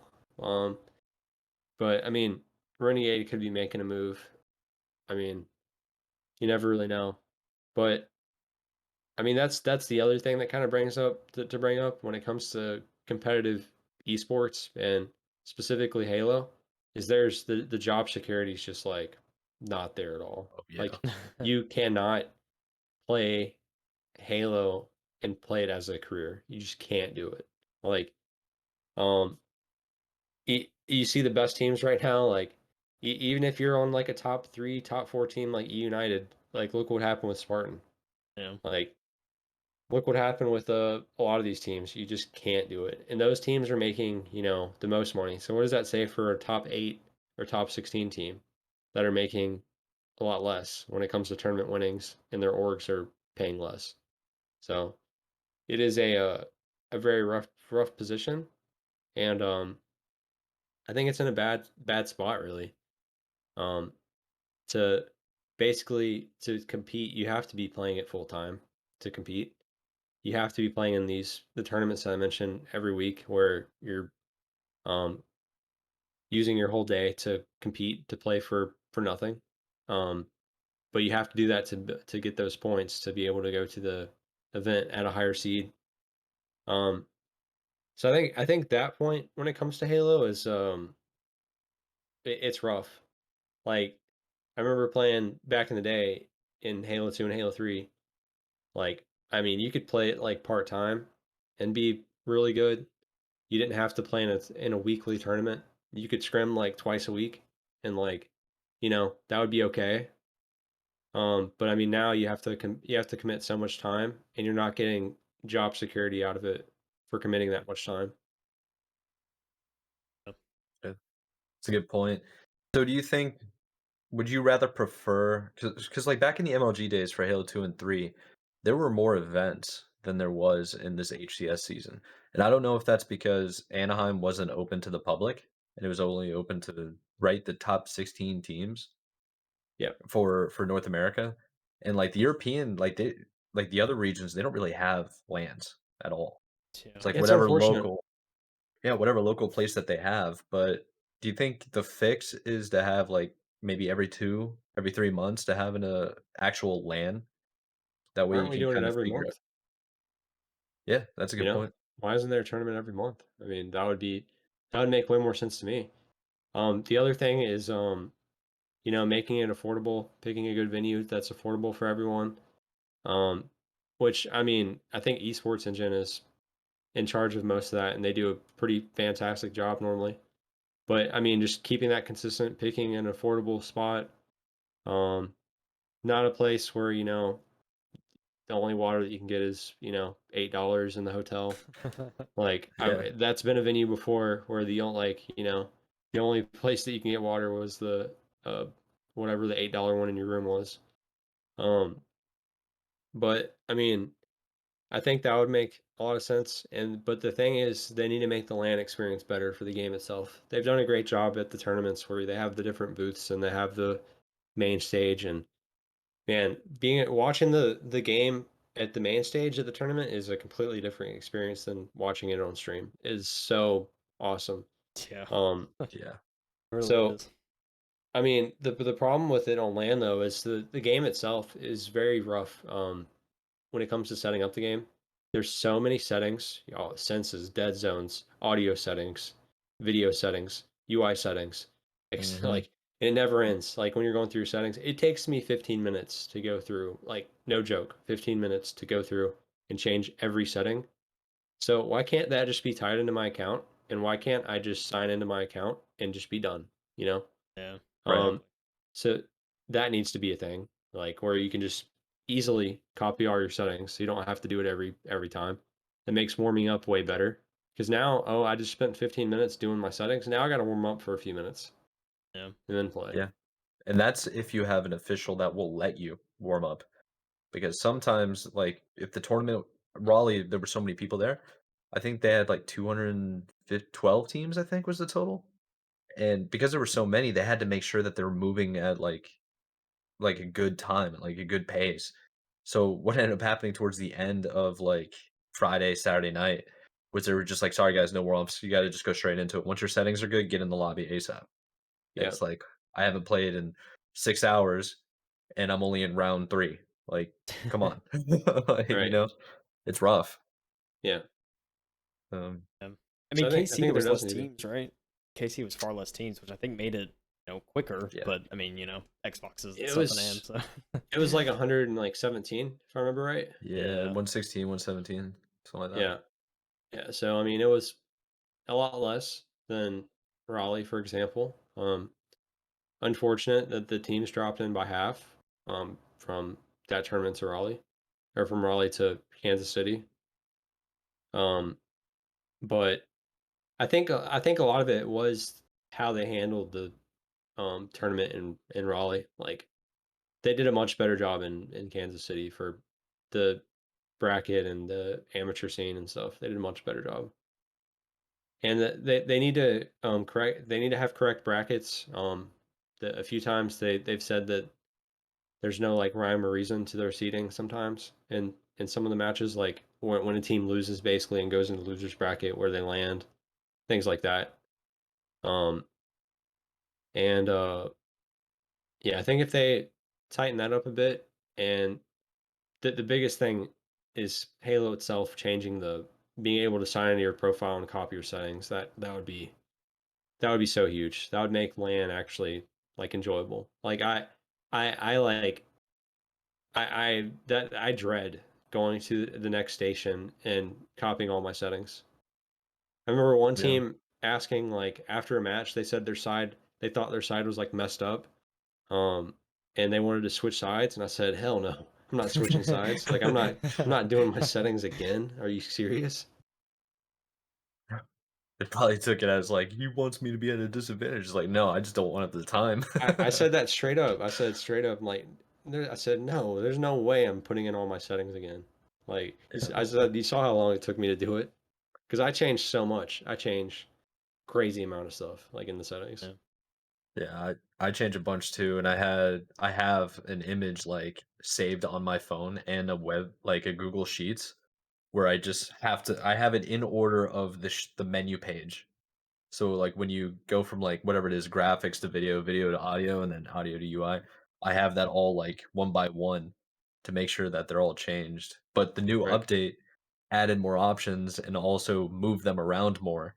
So like my default options, they changed default options by the way. I don't know if you noticed that. So it's like normally I would just leave things as default, but now it's no longer what I had before. So I have to go back and change that. It's like it's crazy. Yeah. So overall, you think like HCS as a whole, the way they're running the lands. I mean, the game is the game, right? But when everything's running and working, you got the audience, like the projections and like these giant screens and the showcasing speakers, like the whole atmosphere. Do you feel like that's better or worse than the MLG events that you used to attend all the time? It's worse only because of they don't have everyone's point of view. Um, I mean, being able to see everyone's point of view in the exact moment was a lot different than seeing an observer point of view that's delayed. I mean, we all know by now if you're watching Halo through the observer mode, there's a lot of lag, and it's not like what the screen actually looks like. So it's not a good viewing experience seeing that. So seeing the individual screens would be um much better. But the other production things that other than that, other than like the game itself and the observer mode, the other production things that they do is really nice. Like showing everyone on the screen and their faces and their poses and seeing their names light up when they win, and um the audio is good, the seating is good. I mean, you don't have that. I mean, in MLG everyone remembers like the bleachers, for the Yeah. main stage. Like, I mean, it doesn't have that. It has like chairs. Obviously, probably way cheaper to do just the chairs, but it seats more people. So, um, I mean, my main gripe is the observer mode, though. Yeah. Back in the day, they used to have every single console had its own capture card, like a pass-through capture card that would just go into whatever broadcasting software they used, and that was really cool. Yeah, And, something else that I was Kyle didn't know this, so Kyle, you're trying to get into, like, the Halo esports history of, like, Halo 2 and 3.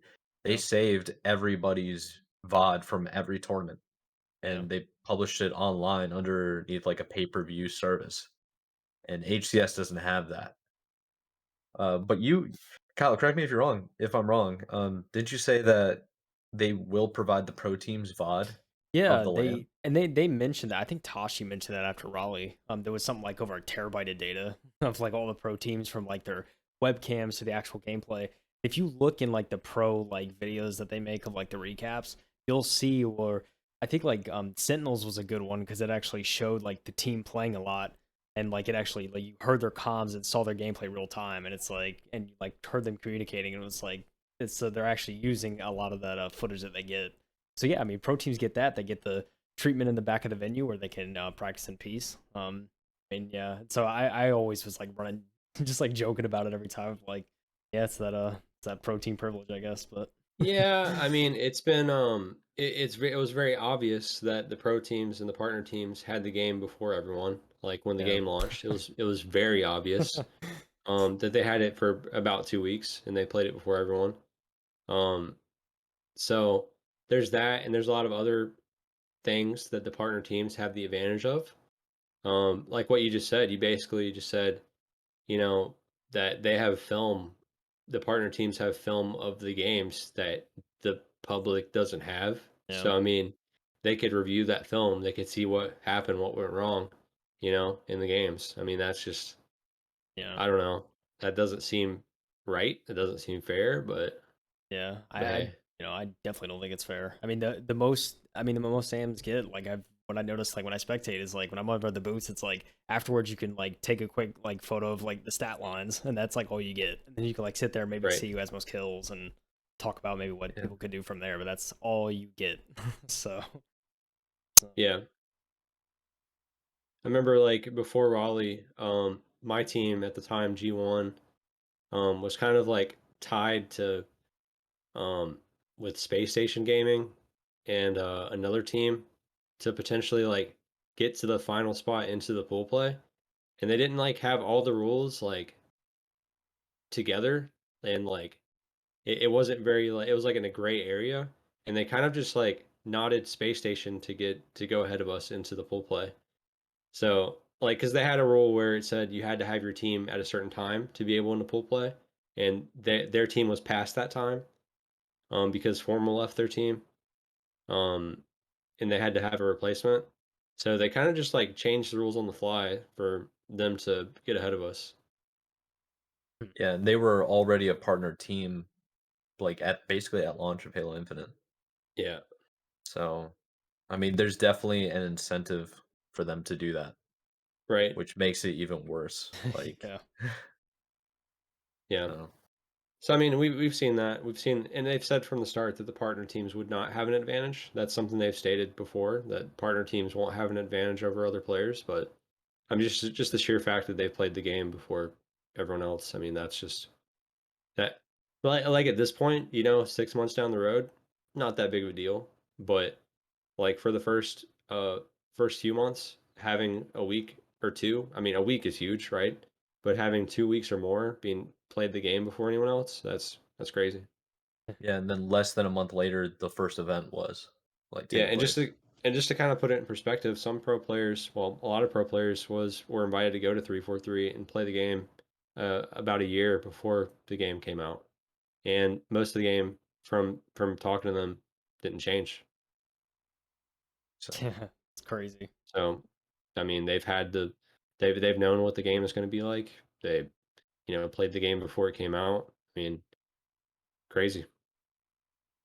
yeah, that's gotta frustrate pretty much every amateur player that's like I thinking mean, it's a a lot of them don't really think about that because a lot of them don't really know. But at the same time, like they heard, Pistola was on a podcast and he said that, oh yeah, we knew the game was coming out. Like he kind of spilled that beans, but they had an NDA where they weren't supposed to say it. So he probably got a smack on the wrist for that.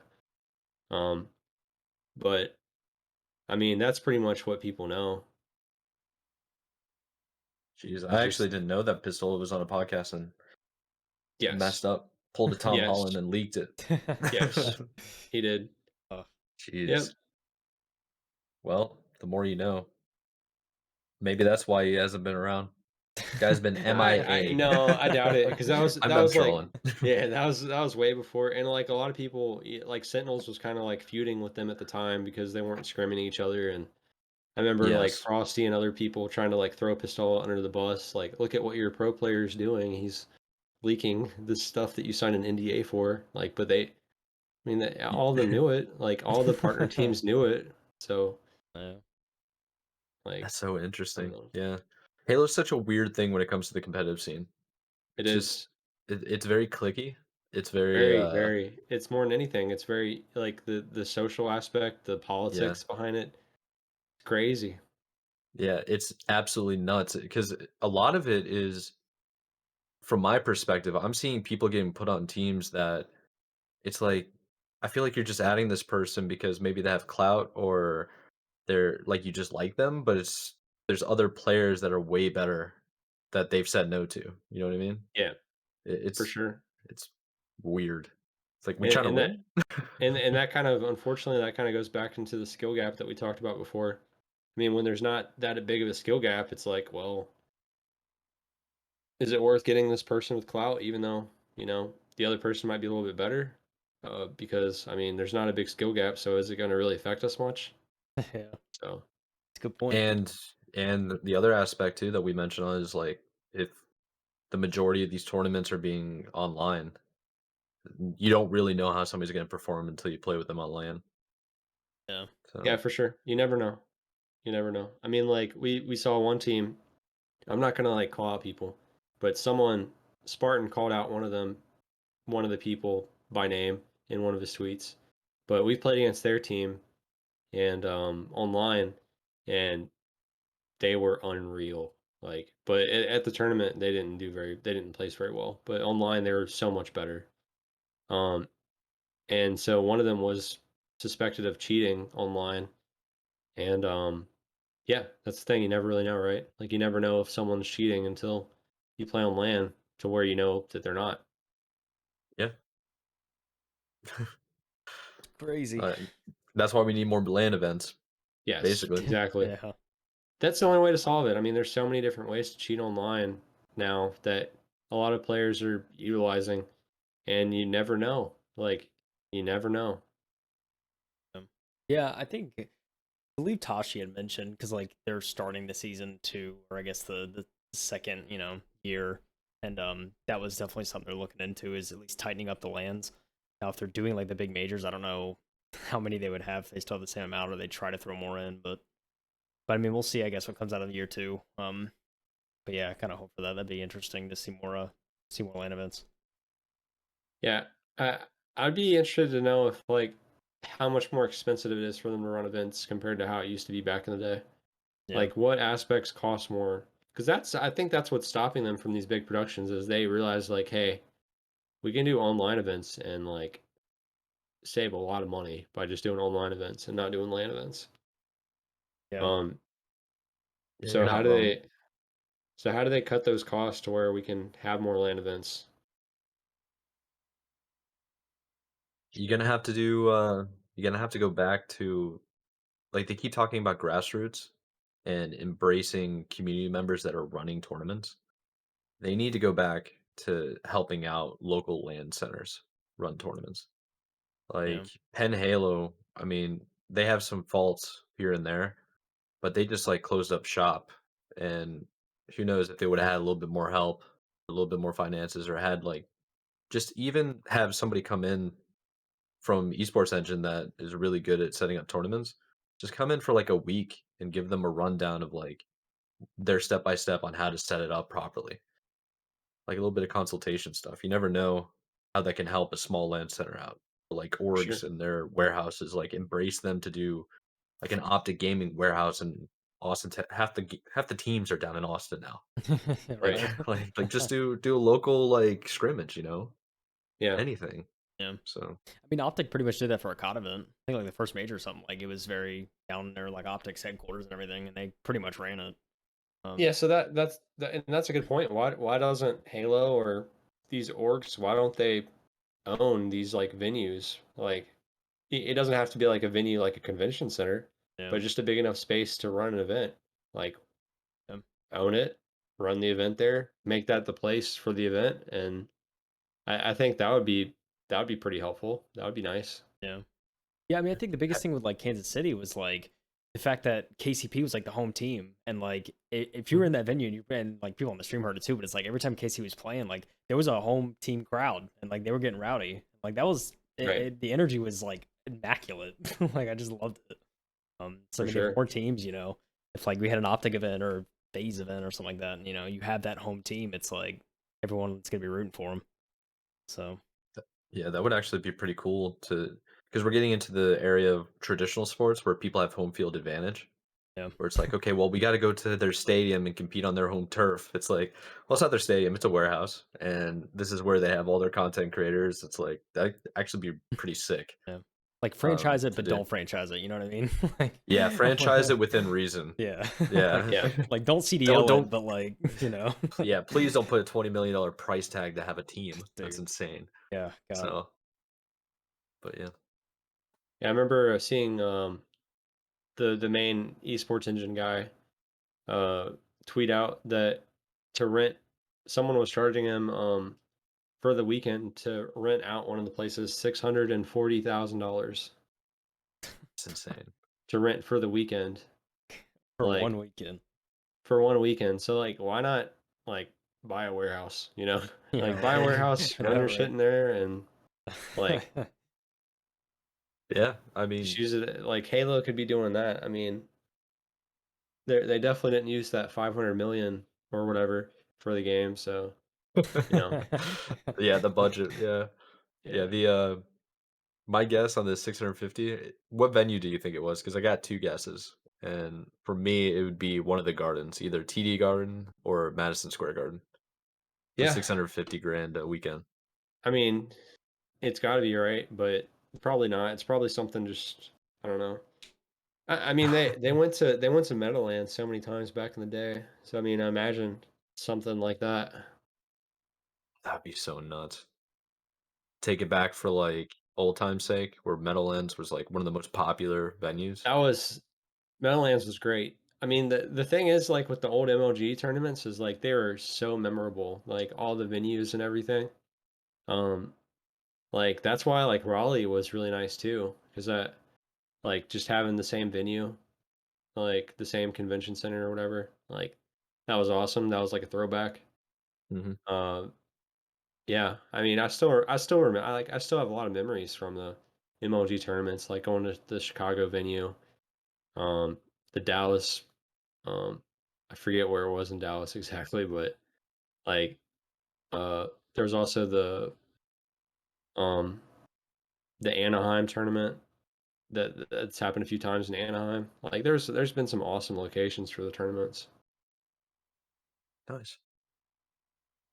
So, I do have a question for you. Um, out of all the teams you've been on, so you've been competing for what, 15 years? Just about? Yeah, there was a big gap though from Halo like Reach to like Halo Infinite though. Like Right. I really didn't compete from like I started Halo Infinite or Halo Reach like at the beginning and then I just stopped playing. Well, okay, so from I guess that time period of Halo 2 to Halo Reach, um, who is your all-time favorite teammate? Favorite in game or just overall? Let's do in-game and overall Hmm. by I your mean definition. in game it has to be Pistola. I mean, he would always just pull out ridiculous things to where, he would just weasel his way out of any situation and just come out on top a lot of times. So it's probably Pistola. Um, then overall, it would be probably Eli, and then I would say in a tie with Eli would be Insane.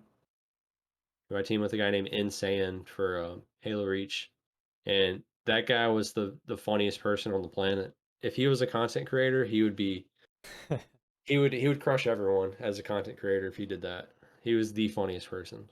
Um, but yeah, Eli and I have teamed for a long time. Eli the Ninja, and we've got along really well. We're still friends. He was the coach of G1 was when I was on G1 Yeah, Eli's a good dude. Yeah, for like when I sure. was when I was looking through like your Halo esports page or whatever, like Eli constantly came up. Yeah, So it's cool. Like when I was looking back to the history of everything, and then I like saw like you guys were on G1. It's like it's full circle. It's like it's cool to see. right, Like I think at some point every player has crossed paths or played together or something like that. At some point, it's really like like the web is just so interesting when you really look at it. for sure. Yeah, it's crazy how things like how team changes happen, and you know how many different people that you come across, and it's like when you're teammates in Halo, it's like it feels like they're like family for a bit, and then like then you change and you get a new family. Like in Halo, it happens a lot. In Halo, it happens a lot where you switch teams. So Yeah, I think the Halo community in general is pretty fickle. Like anytime one thing goes wrong, if even online tournaments like these little series, open series, people would just go in and then like they wouldn't make it as far as they think they should and then just immediately break up and for go sure, try to get a different team. It's like you're just trying to get on the team that beat you, but then when you get on that team, you lose again and then it just keeps happening over and over and over again. It's like nobody's staying really together for very right? long. And I was really proud of my past team for Halo Infinite for sticking together for 5 months and sticking Yeah, through that's the good time or sticking through the bad times. And we had a lot of highs and a lot of lows, but we always stuck together. So I'm really proud of my team for doing that. Yeah, definitely. It's good to see that you guys lasted that long, and yeah, it's a shame it didn't really work out at Kansas City, but Yeah, that's Halo. Yeah. That's really what it for is. sure, for sure. We had some bad we had like a bad bracket. Overall, like for our team, we played against every team online. Like we kind of knew we played for so long online against every team and played almost every day. We kind of knew where we stood. We were basically like a top 24 team. Um, and we ended up losing to a top 20 team and a top 16 team at the event. So it was unfortunate, but at the end of the day, like, you know, it doesn't matter if you get top 32, top 40, or top 24. Like, if you're not getting within the top eight, you're not really making much money anyway. Yeah. That's a good point.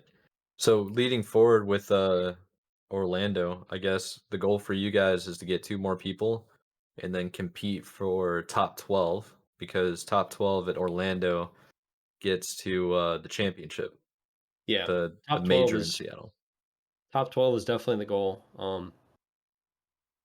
I with Squilly right now, we're looking for 2 players, and I think it's really obtainable for us to, if we have the right 2 players for us to get top 12. It's going to be a challenge, but I think it's possible.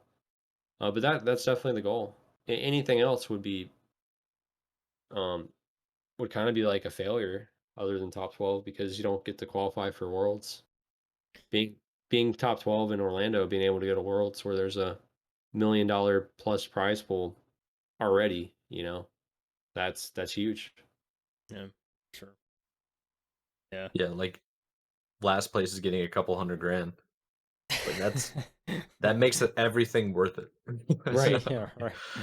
You'll put Oh, up with right, that. yeah. for sure. Yeah. Yeah, I think I was watching Squilly. He was in like a King J was hosting some tourney over the weekend. He was playing with it. I don't know the guys he was playing with. He was like fragging, man. Like, how did you meet Squilly? I met Squilly through Chilled You, and Chilled You and Squilly were really a duo, and they've been playing Halo 5 for a bit towards the end. They never really competed in uh like Halo tournaments though. But Squilly has a pretty big history of playing games like with mouse and keyboard. Um, and just kind of started playing Halo on a controller like Halo 5, and he was good at it. So we just started running games, and I really loved their attitude. Chilled You and Squilly, their attitude and this previous team, really unmatched. Never had a team like it before, where everyone is willing to get on at a certain time. Everyone gets on time. No one's late. Um, Rare exceptions for if someone's late. Um, Everyone's willing to go over film, watch theater. Everyone's willing to go over strats. Everyone is able to voice their opinions, and yeah, that was very rare. So to see the determination of Squilly and to see how mature he is and his gameplay, how he's improved um and how he just plays the game in general, it's awesome. So I'm really glad I met Squilly. Yeah, the team dynamic between you two seems like pretty bright. So hopefully you guys can pick up some two demons as everybody's calling it now. Yeah. So It's tough. It's tough finding people to run games with, like, cause like I mentioned, you don't know who's on what team, and yeah, it's hard. it reminds me of like it's like some Tinder style try to find a teammate kind of thing. Shoot your shot in DMs like, "Hey, will you Right, team with anybody?" And then like right. sometimes with Halo guys, just competitive games in general when people are good, the ego can get way out of control. Yeah. They'll just Yeah, keep you on blocked or unread. It's like, right. And the other thing is like when it comes to running games with people, people have egos. You're in the Halo scene, you're only as good as your last event. It's always been that way, unfortunately. Like you're only as good as your last event. That's what everyone thinks. So, like people think that, losing a best 2 out of 3, 2-1 on Xboxes matters so much. And they'll judge you by that. So, that's the unfortunate thing, Like when you're running games with people and they're like, "Wait, at the last event you got top 32 or you got top 40." Like, um, so I'm not gonna run games with that guy. Like, yeah. So that's like the rough part about it too. Yeah. yeah, I know you told me off like broadcast, you were saying that you've gotten to the point now where you'll pretty much give most people a shot just to at least run games with you. Oh, yeah, for sure. I mean, I gave Snipe Down a shot, I teamed with Snipe Down before he went to any event. Like with him going to the event with us, like that was his first event, and I had to beg Eli to team with him. I'm like, "Eli, I am begging you, we have to team with this guy." And Eli was skeptical because he, never went to an event. Um, Same thing with Pistola. Like I also team with Pistola that same way. And same thing for so many other players, like where I've given people chances and sometimes it works out, sometimes it doesn't. But I mean, even with this team that we just played with, like Nico got top Nico was on this past team, and Nico got like in the 4th round in Raleigh. So whatever placing that is, like losers 4, and we still ran games with him. Like, you never know what's going to happen. You don't know what happened on past teams or past dynamics. Like, it's Yeah. always worth a shot just to like run games with people. Yeah. I feel like it's even more so in Infinite with like the lesser of a skill gap. It's like might as well try, right? For sure. I mean, you have to have team chemistry like for Infinite. Like, Hmm. that's so important. Being able to work together and have the same mentality. If you have different mentalities or different play styles, like trying to play the game differently, then it's not going to work out. No, no, it's definitely not. It's like that's one of the main things with Cloud9. I know Sentinels just won the most recent event, but when you watch Cloud9 play and they're playing at like competitive, like tournament level, they're all on the same wave, like same exact wavelength, same exact play style. They know exactly what they're doing every single time, and they always can count on each other. And when you get to that level, I think that's the biggest skill gap. Like, is to get to that level and maintain it. Yeah. One of the skill gaps in the game is knowing when to play fast and when to slow things down. Right. And like every team has to, like everyone on the team has to have the same mentality of, all right, in these moments we need to play fast, or in these moments we need to slow it down. A good Hmm. example is like when you're playing strongholds and you have 2 caps and you let the other team have one, so you're getting points.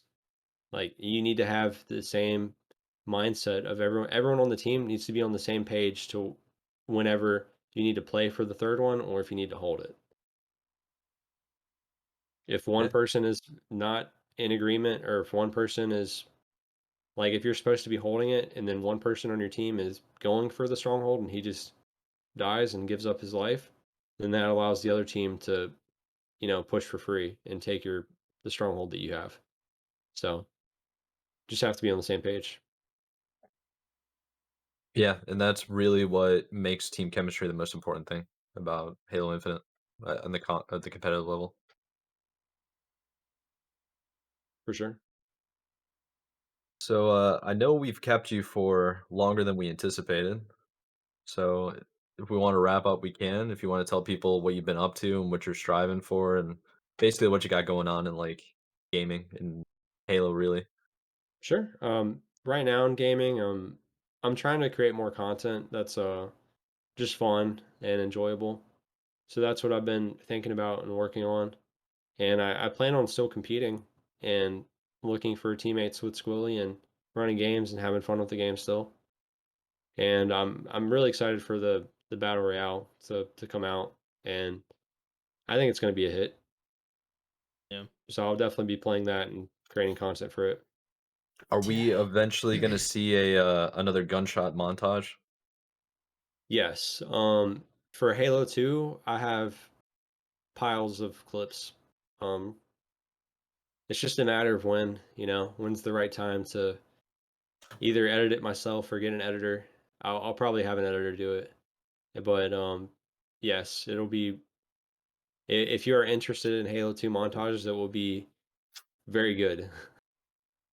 Yeah, I've seen some of the unseen footage you've showed me in like Discord. I'm like, if you don't release this or start posting them to Twitter, I'm gonna choke you. Yeah. It's like some of them are insane. Yeah, They're way for better sure. than what made you a Halo like household name in a way. Like your Right. Halo 2 montages, like some of these I'm seeing, I'm like, dude, this one clip blows out your entire first montage. Right. It's like it's nuts. So yeah, so where can everybody find you on the socials? For Twitter, I'm on Gunshot with the zero, so GUNSH0T. For Twitch, it's Gunshot TV, and on TikTok and Instagram, it's Gunshot Halo. And if you search for Gunshot on YouTube, it should come up. Yeah. So And I don't we have can post yeah. some we'll post all the links and everything and pretty much all the platforms that we got going on Awesome, YouTube and all the podcasts. awesome. So I guess without further ado, I mean, like thanks for coming on the podcast. Oh, thanks for And having me. It was a lot of fun. Thank you. Glad to have you here.